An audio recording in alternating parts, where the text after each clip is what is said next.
Marcos capítulo 10, versos 21 e 22. Na minha versão, eu leio assim: E Jesus, fitando-o, o amou e disse: Só uma coisa te falta. Vai, vende tudo que tens, dá aos pobres e terás um tesouro no céu. Então vem e segue-me. Ele, porém, contrariado com esta palavra, retirou-se triste, porque era dono de muitas propriedades.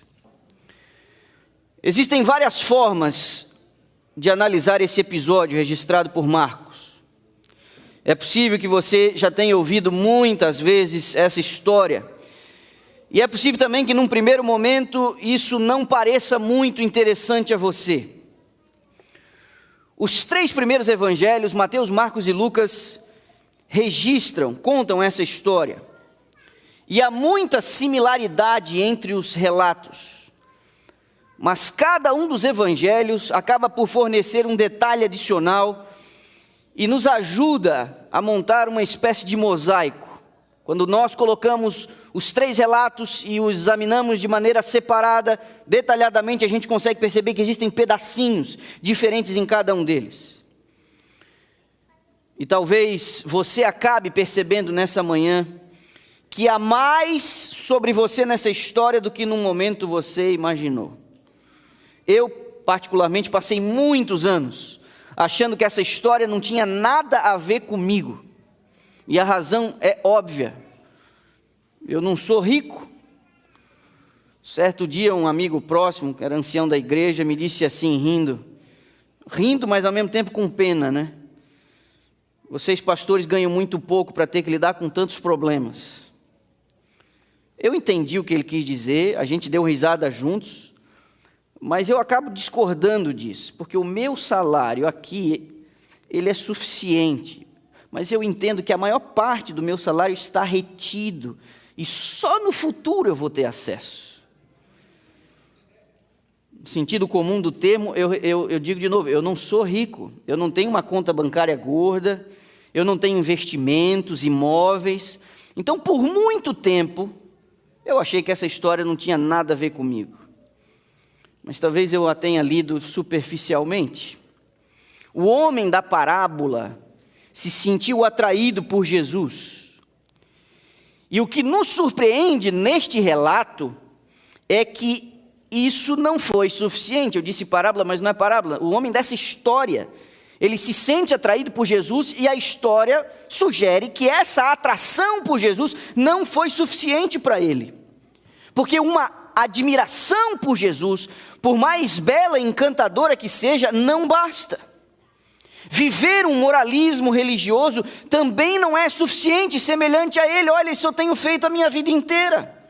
Nossa lista de boas ações, elas também não são o bastante. Então Jesus vai no X da questão, quando ele diz para aquele jovem, uma coisa te falta.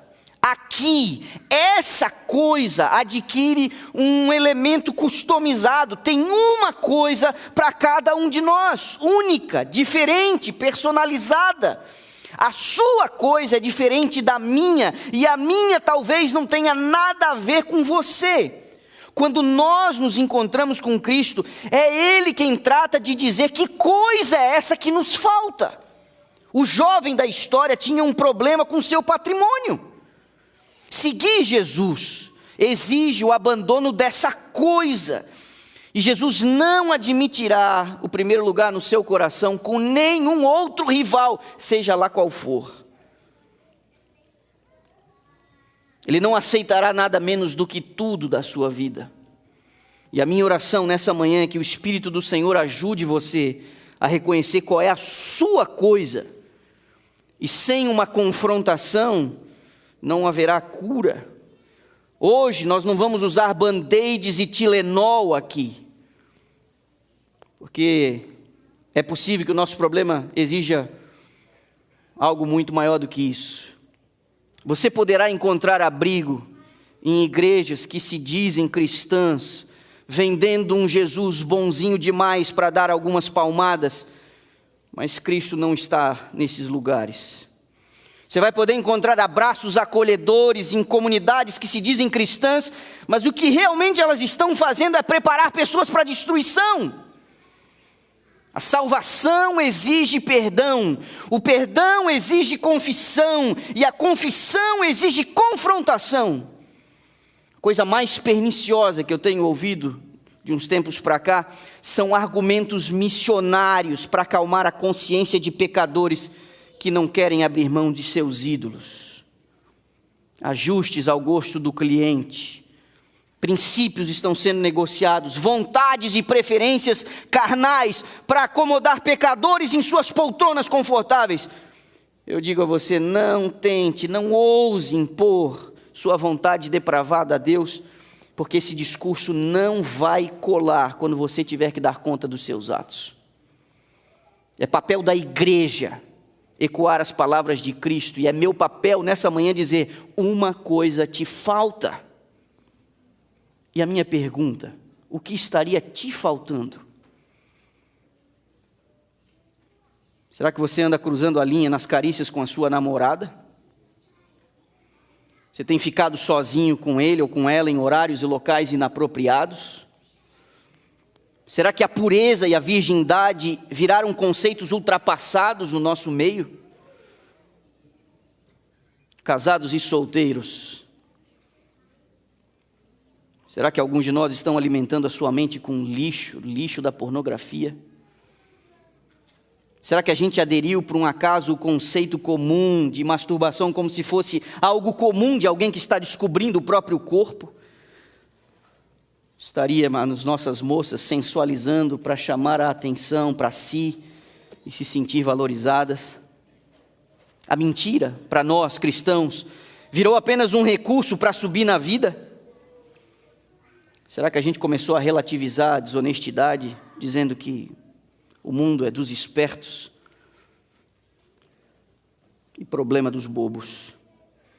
Será que nós andamos entorpecendo a nossa mente com coisas, comidas e bebidas para a gente tentar esquecer dos nossos problemas? Será que a comida e a bebida virou um refúgio para nós, uma espécie de ídolo? Tudo isso não passam de ídolos, que se não forem deixados nos impedirão de seguir o caminho com Cristo. Você pode até achar que é um cristão, mas você não é um cristão de verdade, a menos que ele ocupe o primeiro lugar na sua vida. O caminho de Cristo é estreito e a porta, ela é apertada. Sobre os ombros dos seguidores de Jesus, há uma cruz, onde suas vontades e preferências são subjugadas a Ele. Sua música, seu vocabulário, sua roupa, sua vaidade, suas opiniões, seu temperamento, a sua sexualidade, tudo isso precisa ser crucificado com Cristo. No caso do jovem rico, o problema dele era o dinheiro. Então Jesus olha para ele e diz, resolve isso, para a gente poder caminhar juntos a partir de agora. E a visão de Marcos, para mim, ela é comovente, diferente das expressões utilizadas por Mateus e Lucas. Marcos diz que Jesus o amou, olhou para ele e o amou. Jesus amou aquele jovem, Jesus queria tanto o bem dele, Jesus tinha tanto mais para oferecer a ele. A coisa daquele rapaz precisava ser resolvida, e com amor Jesus apelou ao coração dele, resolve isso, essa coisa te falta, esse obstáculo você precisa remover. E a sequência do texto diz que ele ficou muito triste. O texto diz que o jovem ficou triste, Jesus também ficou triste. Jesus e o jovem ficaram tristes, porque Jesus e o jovem tinham algo em comum. Ambos se entristecem porque não queriam perder o que amavam. No caso do rapaz, o dinheiro. No caso de Jesus, o próprio jovem. O jovem se entristeceu porque não queria deixar aquilo que ele tanto amava. Muita gente vai bem na caminhada cristã até ser contrariado, até Jesus olhar para ele e dizer, ei, você precisa resolver isso daqui. Mas muitos de nós reagimos com alguma violência, não mexa com o meu ídolo. O O pastor é legal, até pisar no meu calo. O pregador é interessante, até mencionar os meus pecados. Não mexa com o meu ídolo. Israel, o antigo, que a gente, ao ler a Bíblia, olha com um certo escândalo e vê as tolices de ir atrás de divindades construídas por mãos humanas, se curvou a Baal, Astarote, Moloque, Azera, Istar, Dagon e outros. E a gente olha para o relato bíblico de Israel virando as costas a Deus e adorando esses ídolos de pau, de pedra, de ouro, olhando para os astros, se voltando para a lua, para as estrelas, para o sol. A gente diz que absurdo, que bando de cabeça dura, que bando de miolo mole. E quando os profetas eram acionados por Deus, esses profetas corriam um sério risco de vida. Rei e povo se contorciam com a reprovação. A idolatria sempre foi uma ameaça em todas as suas formas. Por qualquer coisa que pretenda ocupar o lugar de Deus, se configura um ídolo. Mas nós vivemos hoje numa época em que os ídolos e a idolatria se tornou muito mais sofisticada. Há um inimigo mais perigoso que qualquer forma primitiva de idolatria. Pior que sacrifícios humanos, pior que prostituição cultural. É mais perigoso porque muitas vezes se disfarça em forma de piedade. É o nosso eu com alguns cantinhos, escondendo ídolos. A nossa tendência sempre é: não mexa com o meu ídolo. Não fale da minha roupa.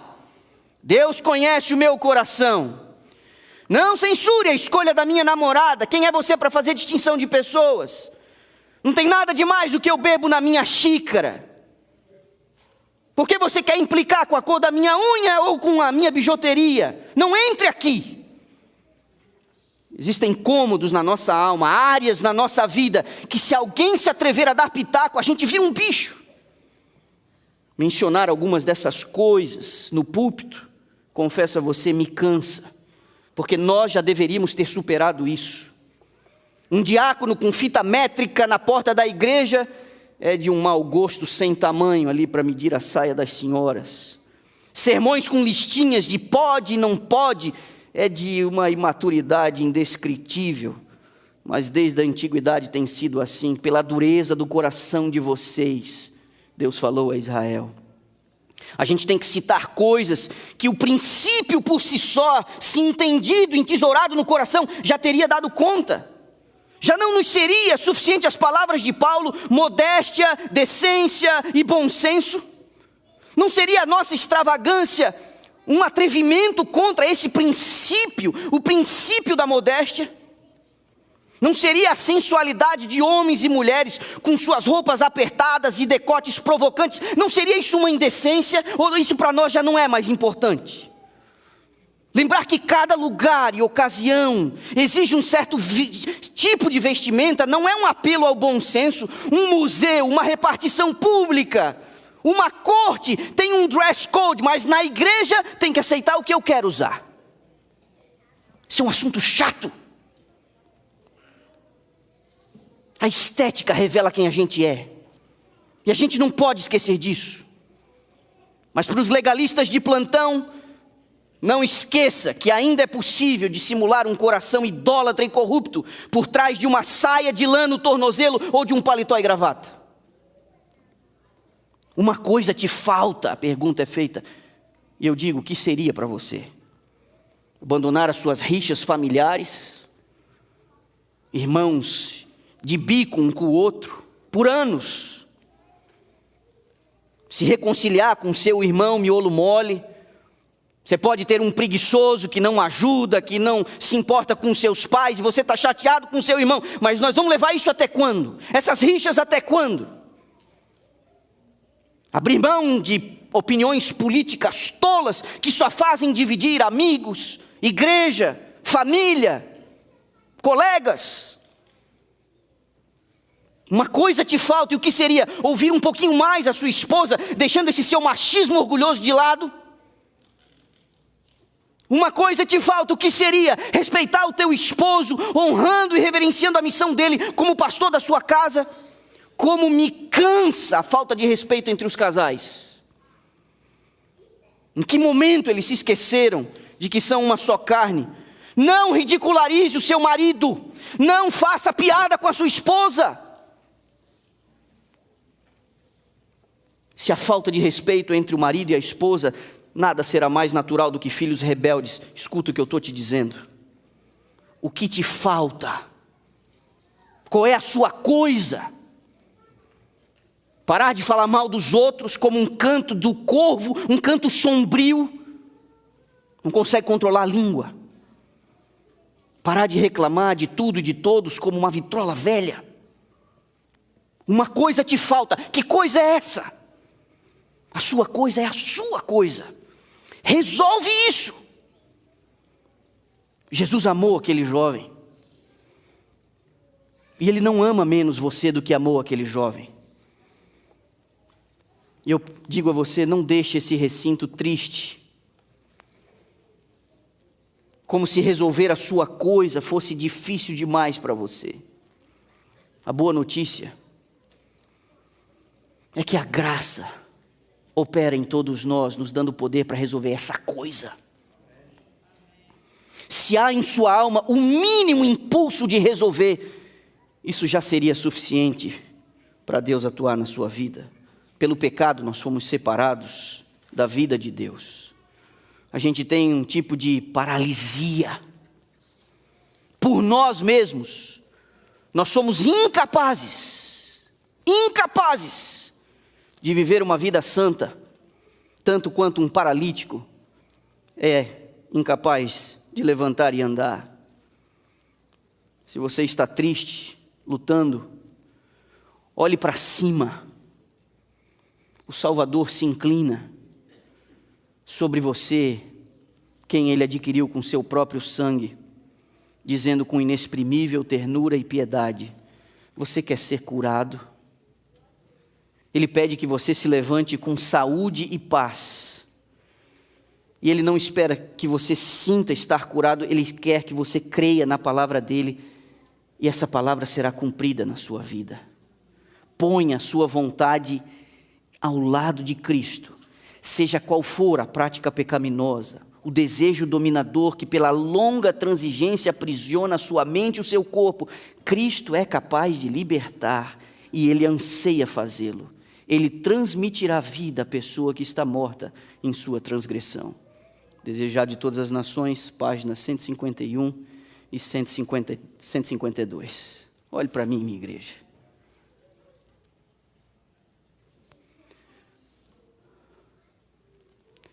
Nós precisamos nos preocupar em saber qual é a vontade de Deus para a nossa vida. E Ele expressa isso em princípios através de sua palavra. Princípios. Às vezes é chato, desconfortável e constrangedor a gente ter que chegar aqui e destrinchar esse princípio fazendo uma listinha de coisas, como eu fiz hoje. Nós precisamos olhar para o princípio, com um coração aberto e humilde, dizer: Senhor, eu quero viver o teu princípio, a tua vontade para a minha vida. E Ele vai tratar de ajudar você a entender isso. E você vai resolver isso. De tudo que eu mais falei aqui, os dois grandes pecados, por trás dessas listinhas que eu mencionei, está a vaidade e o orgulho. É a forma mais perniciosa de idolatria que pode ter. Sabe por quê? Porque ela se disfarça. A sociedade nem olha mais para isso com tanto desprezo. Porque nós vivemos numa cultura em que quanto mais belo, mais atraente, mais poderoso você é, mais bem recebido você será. Só que o cristianismo vai na contramão desses conceitos comuns. Nós não podemos chamar a atenção para nós roubando a glória do Deus a quem nós servimos. Você precisa se desprender dessas coisas que você faz para se sentir melhor, porque o teu valor não está aí. Uma coisa te falta. Que coisa é essa? Qual é a sua coisa? Não importa quão difícil, quão arraigado seja a tua tendência desse temperamento estragado ou desses hábitos perniciosos, Ele pode dar poder para você vencer isso. É a palavra dele que está empenhada. Se é essa coisa que te falta, é Ele quem vai te dar poder para você se ver livre dela. Só que você precisa reconhecer. Você precisa colocar no altar do sacrifício o seu ídolo. Você precisa queimar o seu ídolo. Você precisa entregar, você precisa quebrar ele. Você precisa dizer: Senhor, eu não estou conseguindo lidar com isso aqui. E Ele vai te ajudar, porque Ele prometeu e tem o desejo de ajudar você, porque a sua salvação depende disso. Uma coisa te falta. Por favor, não esconda nenhum incômodo na sua alma, onde você na porta diz para Deus não entrar. Não faça isso.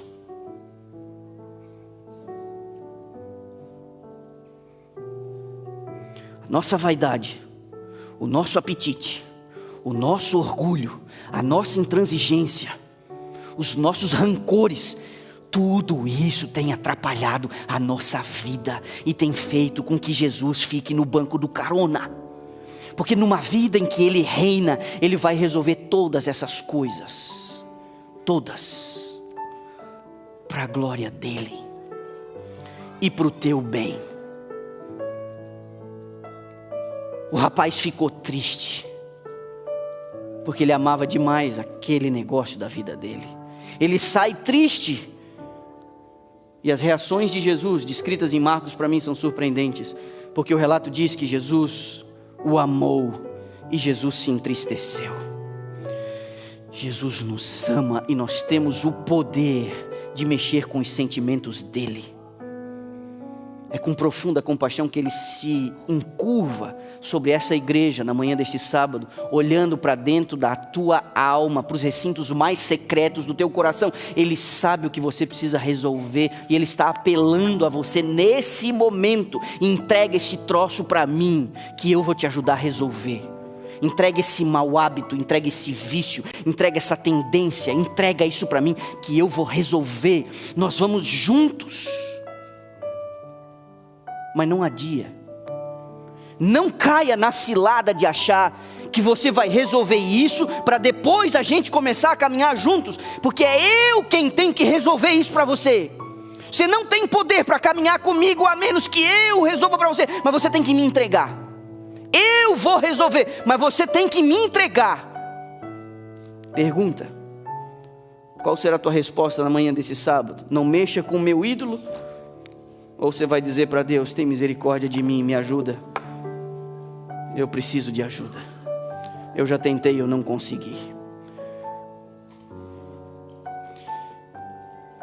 Você vai ouvir uma canção agora. Uma canção que você já ouviu. E coincidentemente,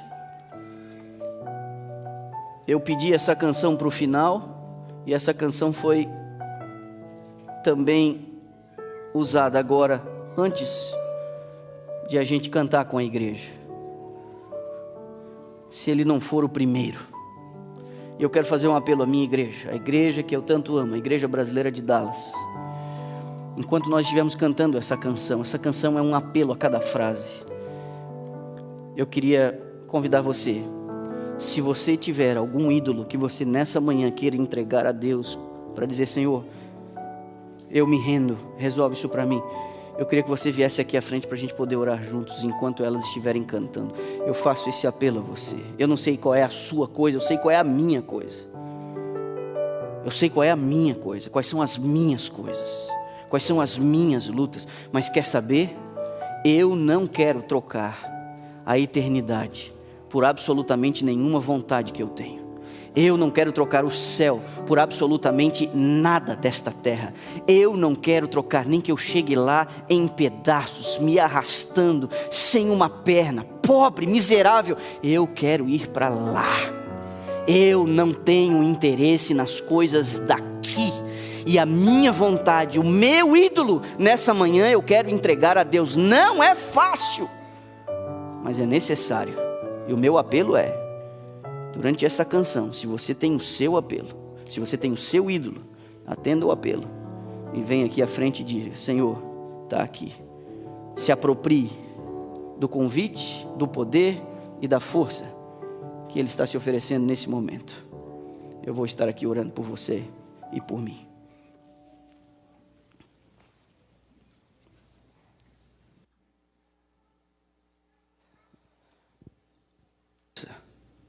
Para atender às exigências da tua santidade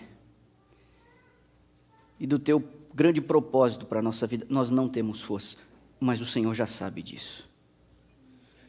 Por isso, em tua graça, a graça que nos basta, nela o teu poder vai se aperfeiçoar na nossa fraqueza. Por isso, humildemente, cada um de nós, e o Senhor consegue ler o coração e a mente das pessoas, cada um de nós tratou de entregar o seu próprio ídolo diante do Senhor nesse lugar, nesse momento, nessa hora, e nós queremos com fé saber que o Senhor nos dará forças para a gente continuar lutando e resistindo todas as iniciativas do inimigo em nos seduzir com a idolatria, em colocar o nosso eu e a nossa vontade em primeiro lugar, que é o nosso pior inimigo, nós, a nossa vontade, a nossa preferência, os nossos desejos. Esse é o pior inimigo. Então, Pai, por favor, que a Tua graça opere em nós de forma extraordinária para a Tua glória. Essa igreja, ela te serve nesse lugar, com propósitos definidos nessa época, nesse tempo. E essa igreja precisa do poder do alto para cumprir o seu papel. E nós precisamos remover os obstáculos, nós precisamos remover o lixo, nós precisamos remover a idolatria do nosso meio, para que o Senhor possa ser soberanamente o rei deste lugar. Então, por favor, ouve a nossa prece, atende a nossa súplica, e nos dá a alegria de uma nova vida e de uma caminhada ao teu lado, porque o Senhor nos olhou nessa manhã e nos amou, e porque nós dissemos sim, nós não provocamos a tristeza no teu coração, muito pelo contrário, nós aumentamos o teu prazer e a tua alegria em nós, e nós o fazemos no doce nome de Jesus Cristo, nosso Senhor. Amém.